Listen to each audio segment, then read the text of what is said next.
La tecnología de inteligencia artificial es relativamente nueva, muy controvertida y aún está evolucionando, pero ya se le atribuye haber ayudado en uno de los casos sin resolver más infames de Estados Unidos cuando asistió en las pruebas genealógicas. Eso llevó a la captura del asesino del Estado Dorado.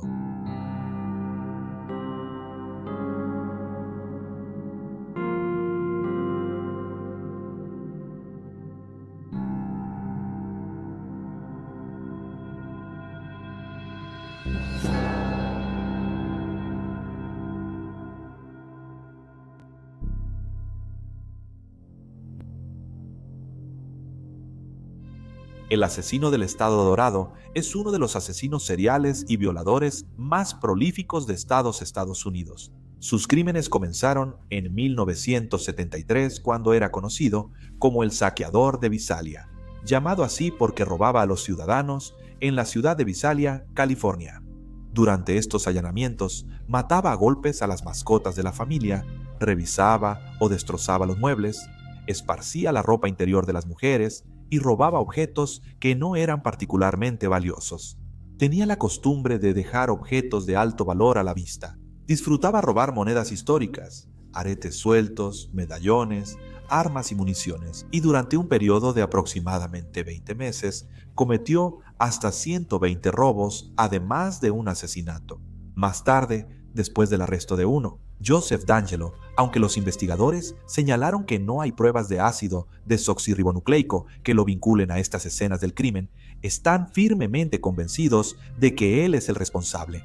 D'Angelo también fue acusado en ese momento del asesinato de Claude Snelling, un profesor de periodismo de 45 años que fue asesinado a tiros durante una invasión de domicilio llevada a cabo por D'Angelo. Él se declaró culpable de este asesinato en 2020. Entre 1976 y 1979, el saqueador de Visalia se transformó en el violador del área este. Para ese entonces, él vivía en Sacramento, California, y a menudo atacaba a mujeres en zonas como Carmichael, Citrus Heights y Rancho Cordova. En ese entonces, su modus operandi era rondar vecindarios de clase media tras el anochecer buscando mujeres solas en casas de un piso. Él prefería irrumpir en edificios que estuvieran cerca de áreas silvestres abiertas, lo que le permitía escapar y esconderse más fácilmente después. Los investigadores hallaron que muchas víctimas sufrían allanamientos días antes de la violación, como si estuviera haciendo un reconocimiento antes de elegir a su objetivo. En estos allanamientos, él solía desbloquear ventanas, descargar armas y dejar ataduras listas para usarlas luego, como parte de su preparación para cometer crímenes atroces. Además, se sabía que llamaba a sus posibles víctimas, a veces con meses de anticipación para poder conocer mejor sus rutinas diarias. En algún momento, D'Angelo cambió su modus operandi y empezó a atacar a parejas en lugar de mujeres que vivían solas. Esto probablemente se debió a los informes de los medios, que decían que solo atacaba a mujeres solas en casa. Después de hacer el cambio, su rutina cambió e implicaba irrumpir ruidosamente en una propiedad, despertar a los habitantes, alumbrarles la cara con una luz brillante y amenazarlos a punta de pistola. Luego hacía que su víctima femenina atara al hombre de la casa antes de separarlos. A menudo colocaba platos en la espalda del hombre para poder oír si se movía y amenazaba con matar a todos en la casa. Si llegaban a sonar, D'Angelo entonces movía a la mujer a otro lugar antes de someterla a múltiples violaciones. En 1978, una de sus víctimas fue su ex prometida.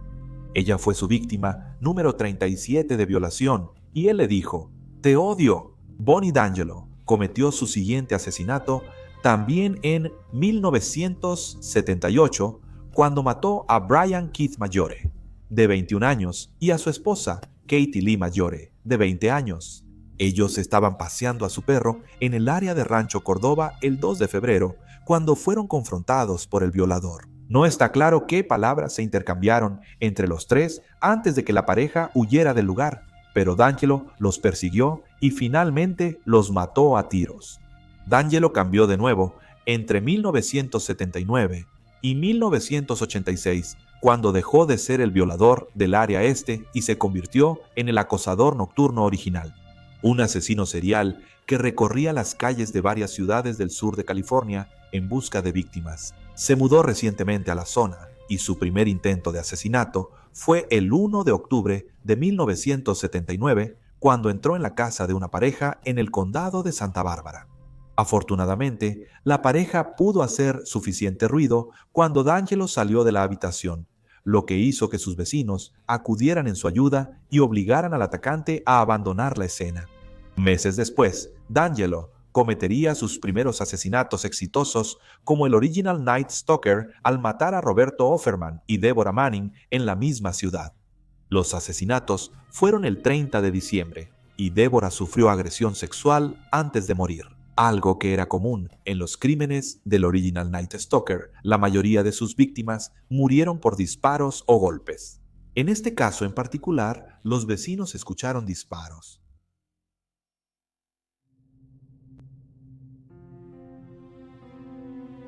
Se estima que D'Angelo cometió más de 51 violaciones y 13 asesinatos durante su periodo activo, pero sus actividades, como el acosador nocturno original y el violador del área este, no se vincularon hasta 2001, décadas después de que sus crímenes parecían haber terminado.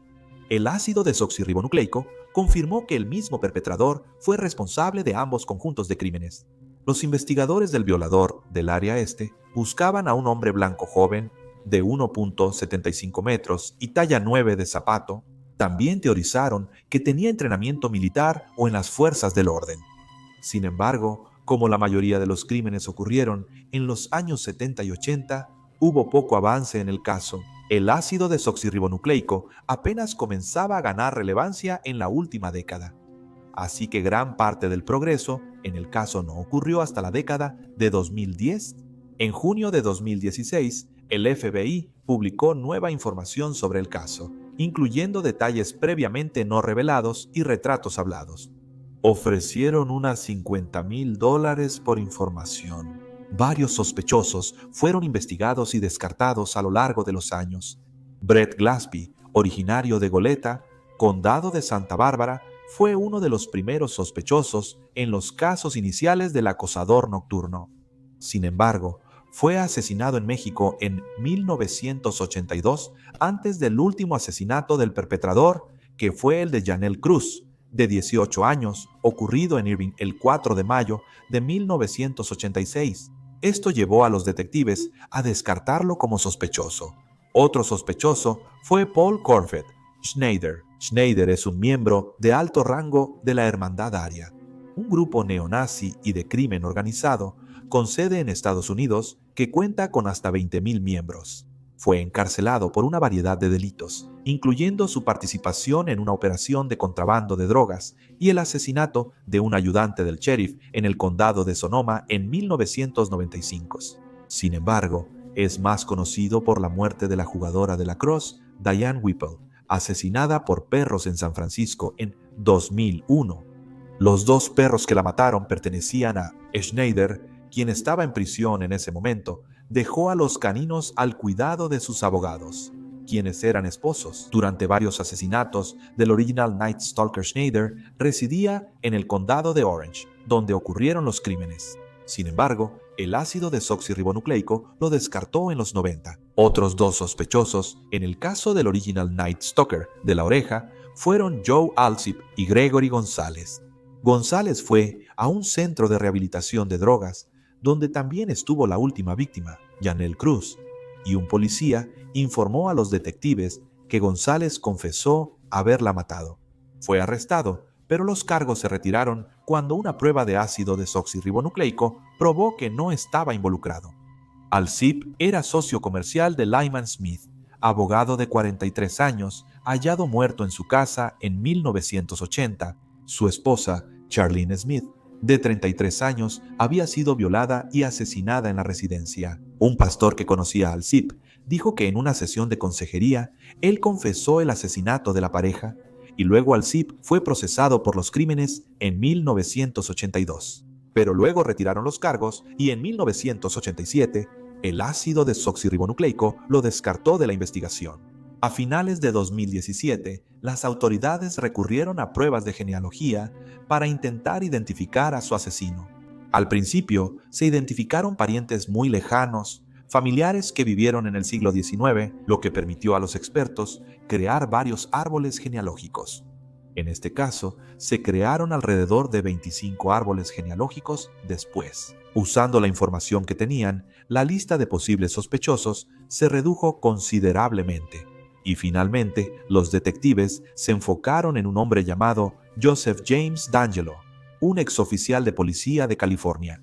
La genealogista Barbara Rae-Venter colaboró en la identificación, mientras que los investigadores usaron inteligencia artificial para comparar y secuenciar ácido desoxirribonucleicos. En abril de 2018 se recolectó una muestra de ácido desoxirribonucleico del auto de D'Angelo. Otra se obtuvo de un pañuelo desechable que él tiró a la basura en la calle.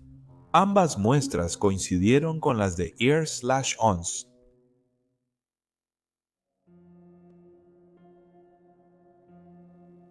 D'Angelo nació el 8 de noviembre de 1945 en Bath, Nueva York.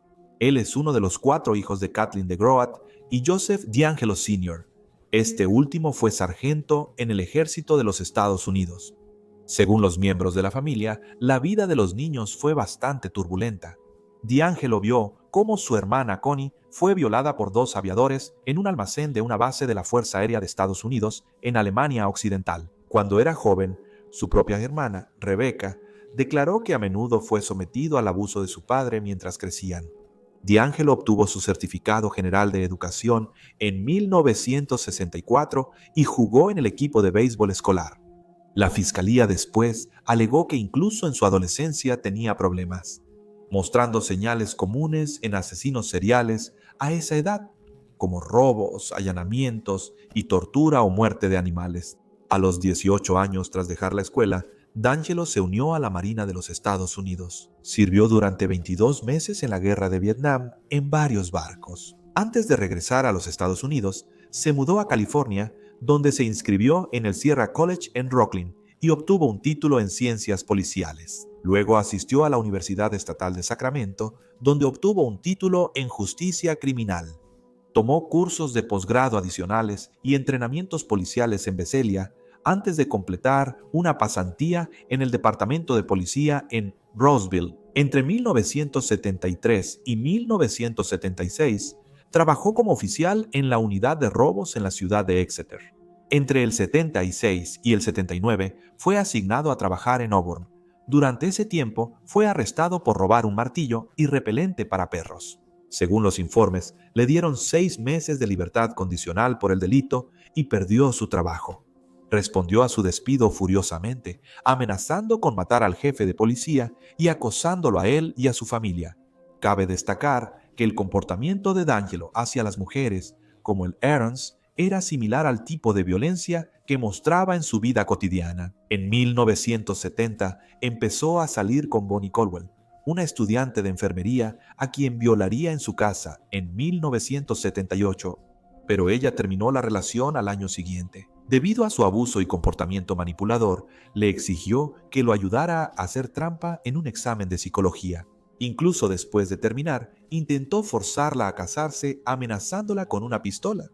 En 1973 se casó con Sharon Marie Hodle. La pareja poseía varias propiedades juntos y tuvo 3 hijas durante el transcurso de su relación, pero se separaron en 1991. Sharon solicitó el divorcio en 2018 después de que D'Angelo fuera arrestado. Ella informó que no tenía ninguna razón para sospechar que su esposo estuviera haciendo algo siniestro, incluso cuando él estaba fuera de casa por largos periodos de tiempo. De igual manera, una de sus hijas se refirió a él como un padre perfecto. Sin embargo, no todos en la familia de D'Angelo creían en su inocencia.